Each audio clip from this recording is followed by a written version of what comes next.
This is Louie Zumbaugh with Rush Hour Ag. Leave your message after the tone. Hey Louie, it's Elliott and Henderson. Can't wait to tell you about rolling down the back road, truth riding with the dust, talking agriculture policy with people you can trust. From the field to the Capitol, we're breaking it down. Real talk, real issues from a real farm town. Every hour's rush hour when the work won't wait, so we're cutting through the noise and setting things straight. What's your rush today, Elliott? Welcome everybody back to Rush Hour Ag. We're fresh out of the field, but glad to be here. It's September something. We started combining beans, and they're pleasantly surprised. They're about 14%, 14.5%, but no shattering and working good, except for I've been picking up a few extracurricular things that are laying out in the field, I assume from all the rain that raised. You're gonna need like a magnet or something. Well, they raised hell with my sickle, so I'm a little dirty, a little cut up today. But that's what my day brought on. That was the rush, was to get out in the field and get the beans going. So how about you, Elliott? Yeah, so our corn's still green. Yeah, we ain't got nothing black layered yet. And I don't know, maybe next week we'll try some, but we're getting stuff ready and still sending truckloads of sod down the road. But Yeah, I know you've been busy cutting it's sod. been busy, but it's a busy time of year, so Okay. everybody's busy. All right. Well, we got a guest that we That's what we do. A good friend of mine. Same here. Yeah, good dude. Jason Orr. Howdy, folks. How you doing? Welcome. Good. I'm We good. wanted to get you on here for a long time now. So in full disclosure, you were on the promotion side of the Iowa Corn Promotion Board, yes. North Board, and Elliott and I both serve as directors on the other side of it. Yeah, we're on the association side. Yeah. Correct. You guys are the policy guys. Yeah. Yeah. I'm promotion and education. Yeah. And you have been busy. You've been a busy boy. I just got back from Japan here. I have, yeah. So we'll dive into that. And then there's some recent announcements today too on some of these payments. And, you came in the room here, you actually knew more than we did about. Yeah, and just some quick briefings, I guess. I don't know a lot of the details, but it sounds like they're going to fund the rest of the ECAP payment within the week is the press release that I saw. So cool.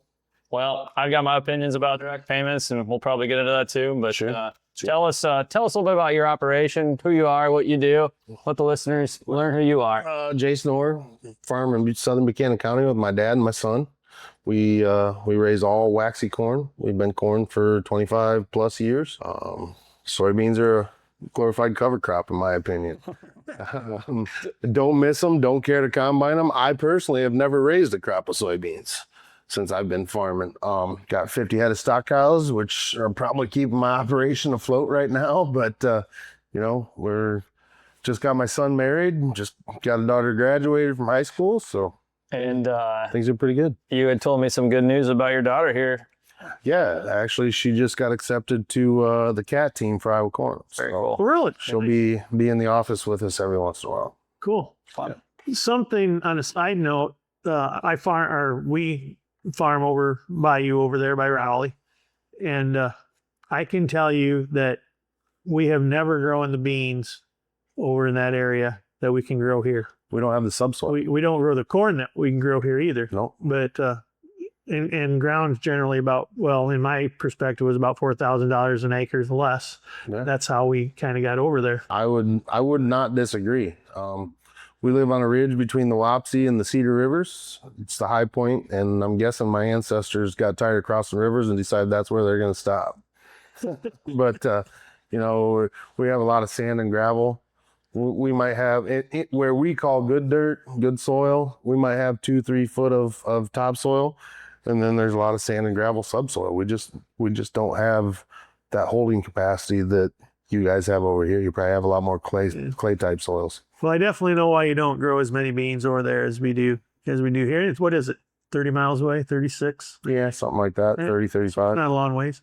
But I'm really interested. So I'm new to the corn board. And of course, I know people that have been on it, but and we're going to hit on a lot of topics, but let's start off. I want to hear about this Japan trip and what that was all about and what happened there. Yep. So through the corn growers, I'm on the ethanol action committee for action team for the United States Grains and Bioproducts Council. It used to be the United States Grains Council, but they just voted at their annual meeting to change their name to Grains and Bioproducts Council because they're promoting ethanol and DDGs as well.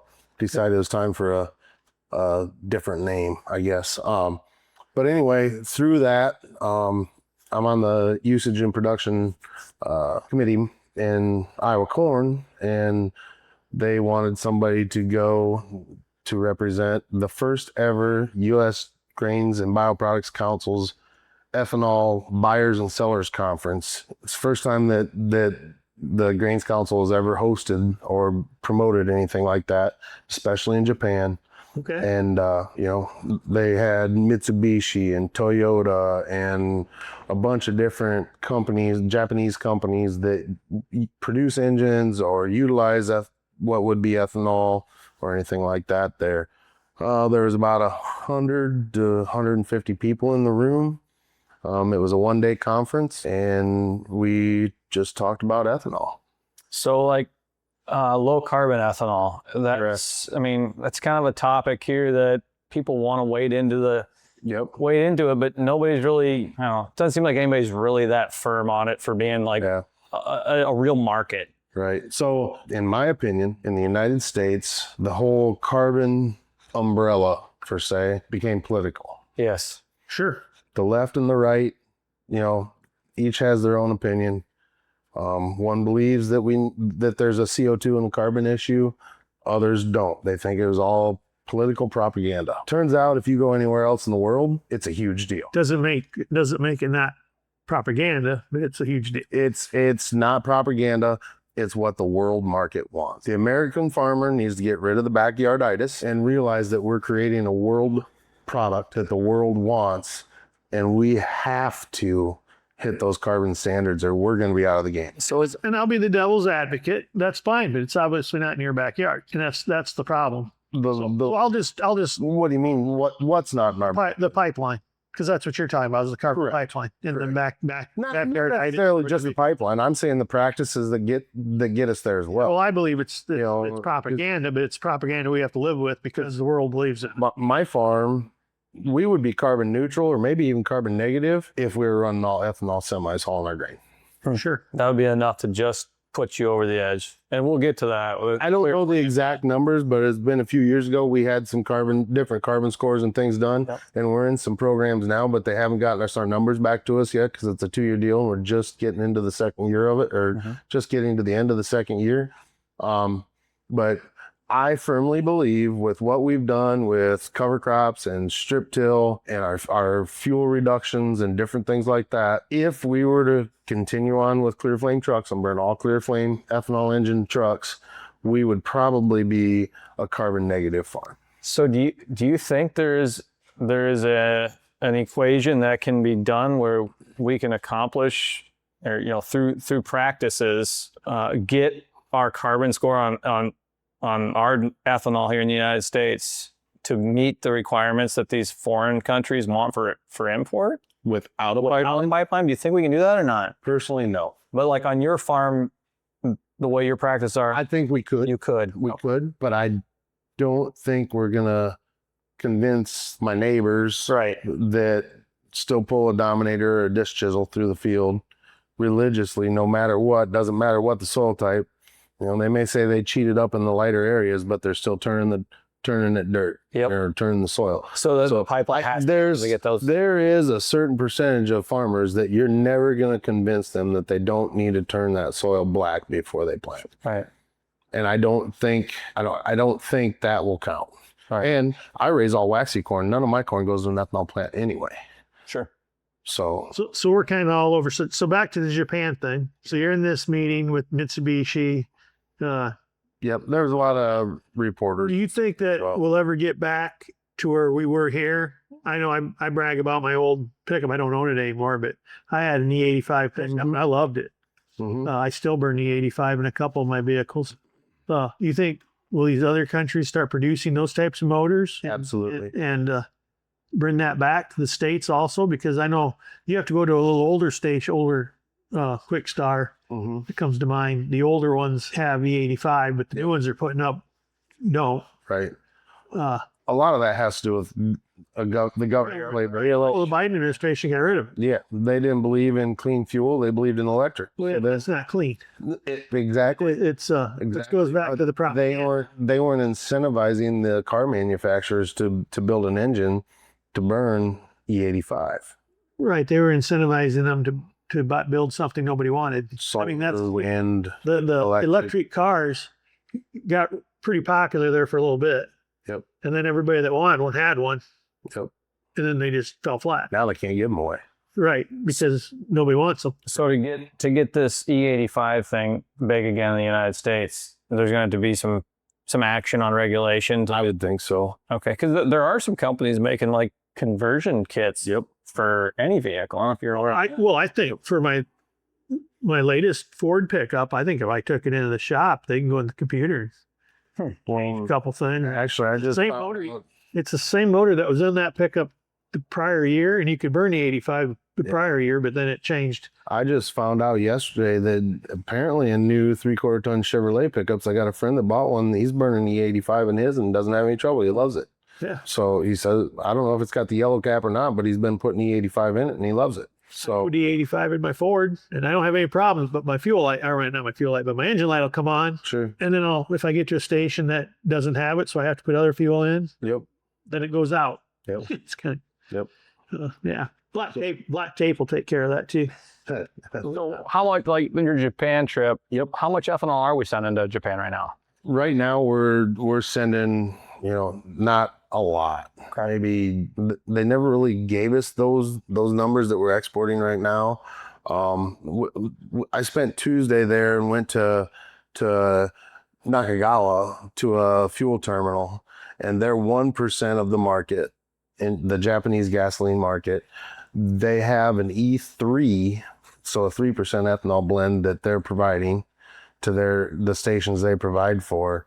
And then they have 4 pumps in Nakagawa that are burning E7, or they're selling E7 in 4 pumps. But the thing is by 2030, Japan wants to go to an E10 blend. And hopefully by 2040, they want to go to an E20 blend. If they go to an E10 blend by 2030, they're going to need to import 6 billion gallons of ethanol. That's a little over half, almost 2/3 of what the United States total exports are right now. And will they buy our ethanol, or will they buy South America ethanol? They want low carbon ethanol. So can we get low carbon ethanol by 2030? Does South America have low carbon ethanol? Yes, they do. They do. What makes theirs low carbon? They can, the way it's scored, and they can pump it directly into the, so like the way Their geography. they're, So they pump right up the ground right they can put a shaft down and put it right where We're sequestering their carbon at Right each off the bat. location. Yeah. right off the bat. Yeah. I mean, honestly, like I said, the carbon game in the United States has become political. My personal beliefs, and these are just mine, I don't believe in the whole eminent domain. I don't believe the way that this carbon pipeline was initially handled, with people going out and almost trying to force people into signing contracts and things like that. I think it was handled all wrong. I think there's a certain individual that's backing the entire thing, that if his name was out of it, it probably would have gone a lot better. Because unfortunately, the mindset in the United States is if you're a wealthy person, we don't like you. Well, I don't think in this case I get what you're saying there, but you're supporting somebody that's your direct competitor. Exactly. In this case, I mean, the three of us all know who we're talking about. Yeah, very true. Yeah, very true. As far as my land, farming, yeah, sure they are. Exactly. Yeah. Yeah, they got land in my back door. Yeah. So there's that part of it as well. But on the other hand of it, my personal belief is if you sell 1 bushel of corn or raise 1 bushel of corn in the state of Iowa, you better be behind this pipeline. Well, Otherwise, the state of Nebraska is going to bury us. And the governor of Nebraska was in Japan with me. sure.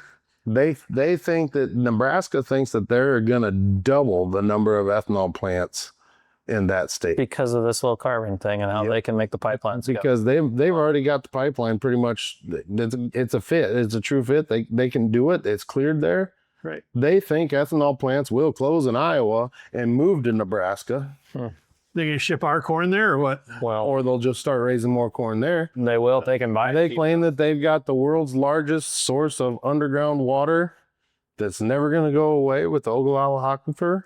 Yeah.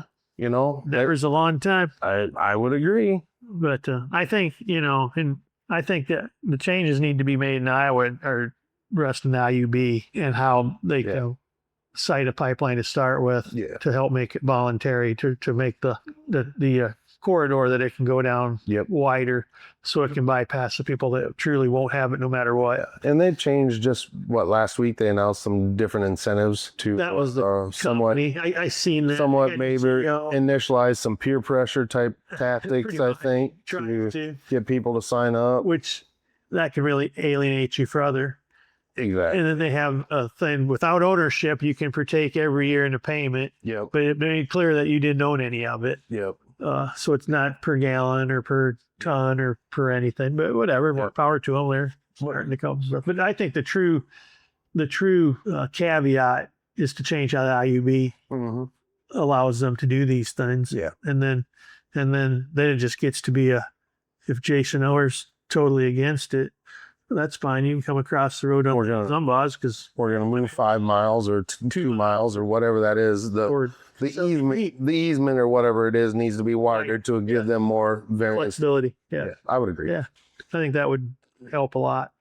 So I know we talked about earlier, and I don't follow this person, but someone was barking that Iowa corn, or maybe just all state corns, don't do enough for promotion. Yeah, more like the issue at hand was in this down farm economy, is the current administration doing enough to help the farmer?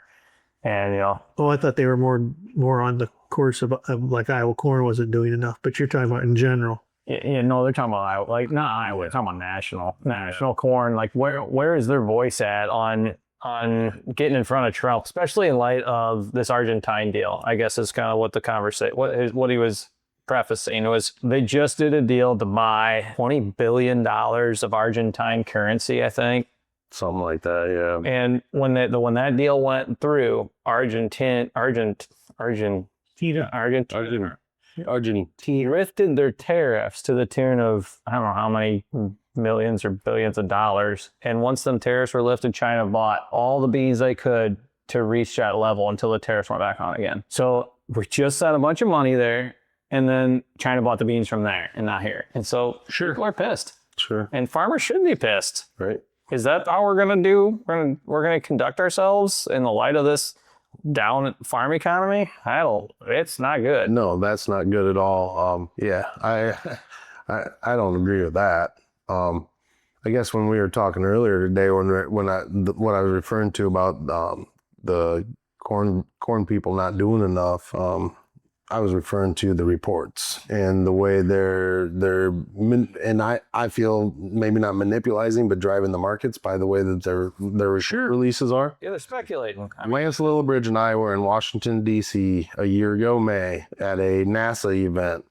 We were the only two farmers in the room, and Joe Parsons, the head of NAS, came up and introduced himself, and Lance shook his hand and said, "Hello, I'm Lance Littlebridge from Benton County, Iowa, and I want to tell you your reports suck." Those were his exact words. I can quote him. Well, I believe you. And so that spurred conversation, and we created a task force. It was Lance and I, a couple of people from different marketing firms, some people from Iowa Corn, some people from National Corn, a couple of representatives from Cargill, a representative from ADM, representatives from NAS, representatives from WASD. We started having Zoom meetings on how we could make these reports better from a farmer's perspective, because we all know they're totally skewed. And we started having these Zoom meetings and talking about different things, and things were going pretty well. Back in, I believe it was the February report, they kind of made some corrections, and we had a little bit of a spike and things. And some of those things were direct correlation to the things that came out of these Zoom meetings that we were having. But then WASD came out and released their numbers in March. Record yield, record acres.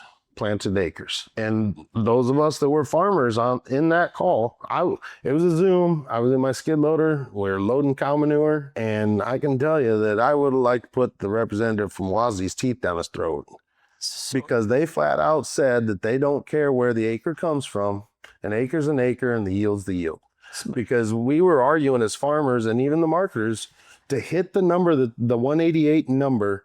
For one, the state of Iowa would have to have an absolute perfect growing season. No storms, no drought, no too much water, perfect growing season to hit that number. And then You add in all these extra acres. Where do they come from? Okay, fine. Some of them are maybe soybean acres converted to corn acres, and those would produce. But they left the soybean acres. But they left the soybean acres the same. So we knew that argument wasn't true. So the added acres came from the fringe areas. Anybody that farms know that the fringe areas aren't going to grow record yields. You can't have a record yield and record acres. It just doesn't work. The numbers don't lie. Right. It's not all highly productive land. Correct. You can if everything's perfect, because your fringe areas add, if your other areas are all perfect, your fringe areas add enough to make them look Sure. No. But every place would have to be It's not correct, because the law of averages, unless those fringe acres are big number yields, it still brings them average down if they're below the average yield. Yeah. No, all they have to do is average above what they normally average. But they're new acres too. Yeah. Well, So either way, I'm just saying it can happen. it was an argument that we had, and Well, yeah. that was the last call we had. We have not had another Zoom call since then because everybody left mad. Well, I remember that conversation at that time too. It's like, why are we waiting until March or February? All these numbers were reported back when harvest happened. Crop insurance knew these acres and knew the yields. Well, What's taking so long? None of the government March agencies, is planting intention. none of them must never talk to each other, because I'm often on a list of this nice gentleman that comes out and wants to know everything under the sun that happens on our farm. Of course, Yep. it's all confidential. He's a nice fellow. And it happens this way every year. So I'm not interested. But if you go to the FSA office, everything you want Is that is there, because they have, and my crop insurance agent, but the government has all the information you're asking me for. You just have to spend a little time and find it yourself. Yep. But that evidently And don't a call. lot of that information, the surveys they send out, it's only as good as the feedback they get. True. So we as farmers are guilty of giving them bad feedback. But we're consistent, and they know that. Consistently bad, I guess. Inconsistently consistent or consistently inconsistent. They know we're going to lie about our yield. Exactly. And But to have to raise the yield by 10 bushel and increase the acres, that's a tough hill to climb. And we all here's what it did for the government. It brought our crop insurance Their obligation down. down. Yeah. Yep.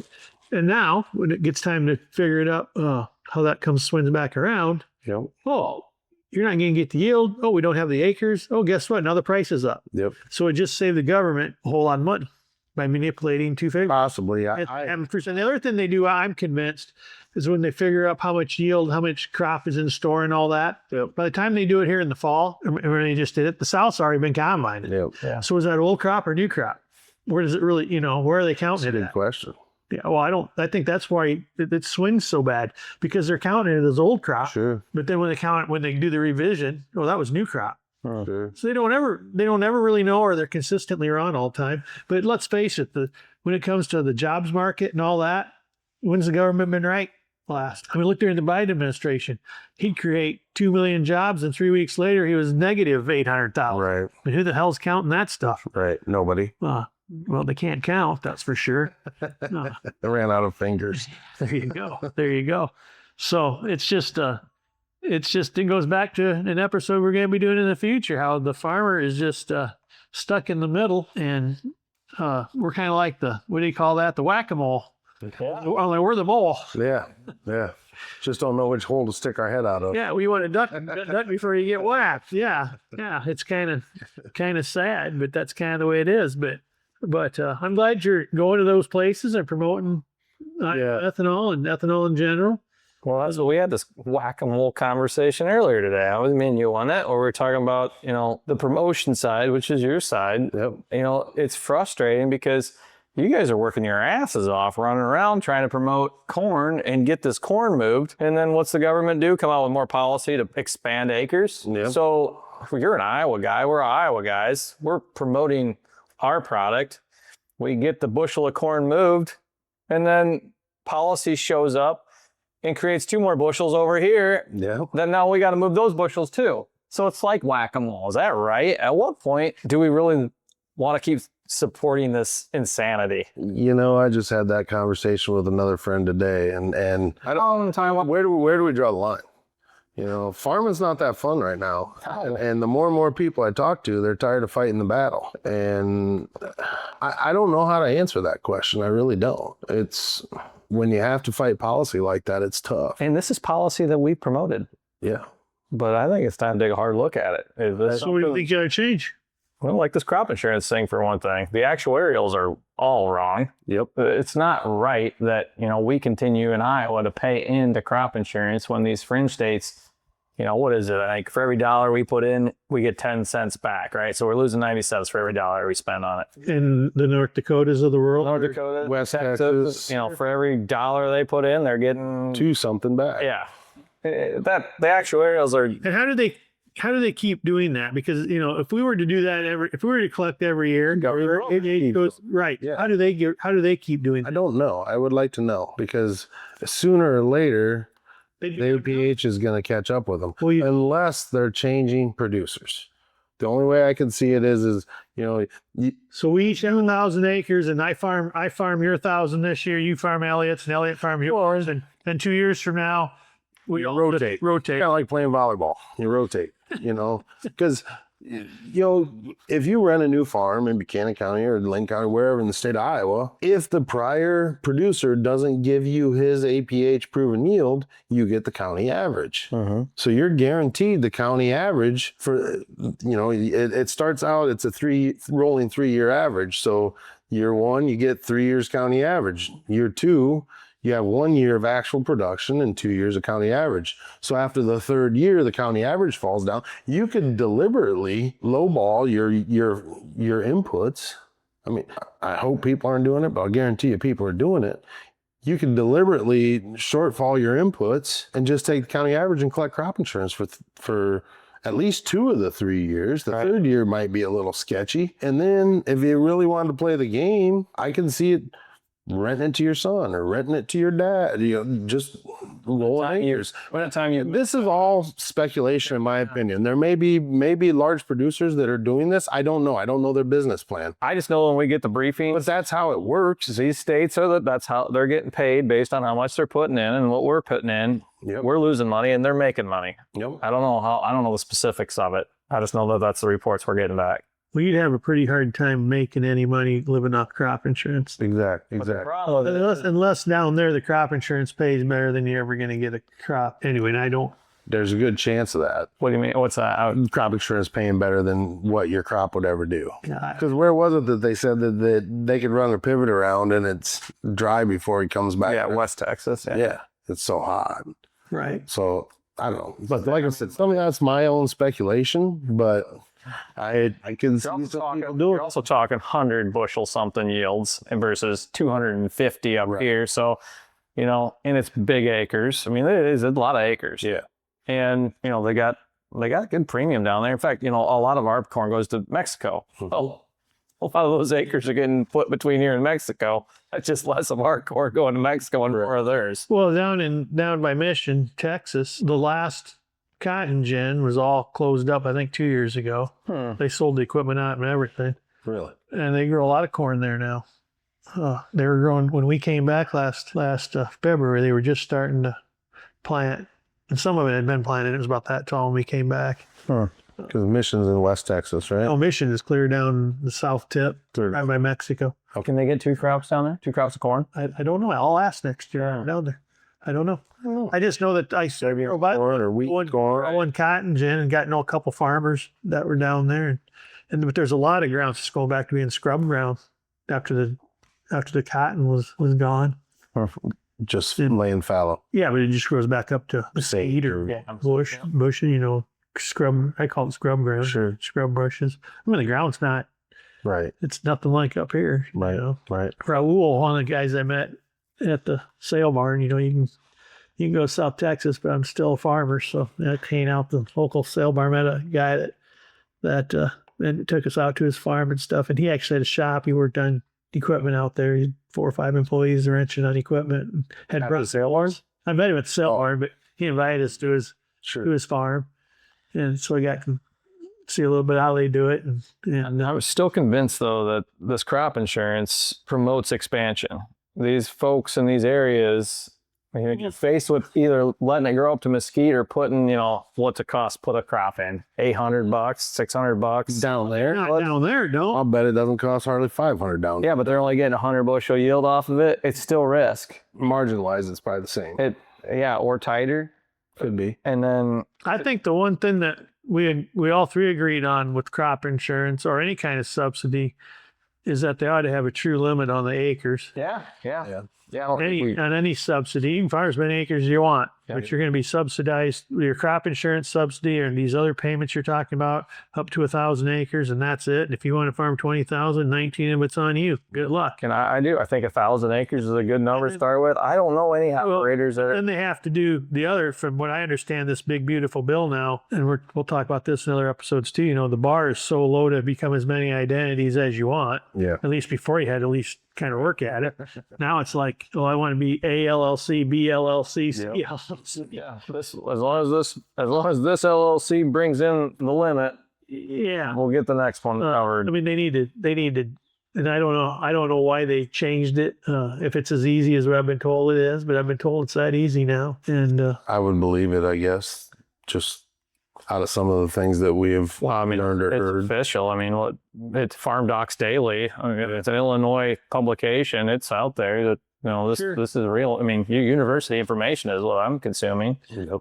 and then when it goes to promotion and all that, how much are the promotion in dollars, which is through the checkoff? Mm-hmm. This is going to get sticky, but I'm going to say it anyway.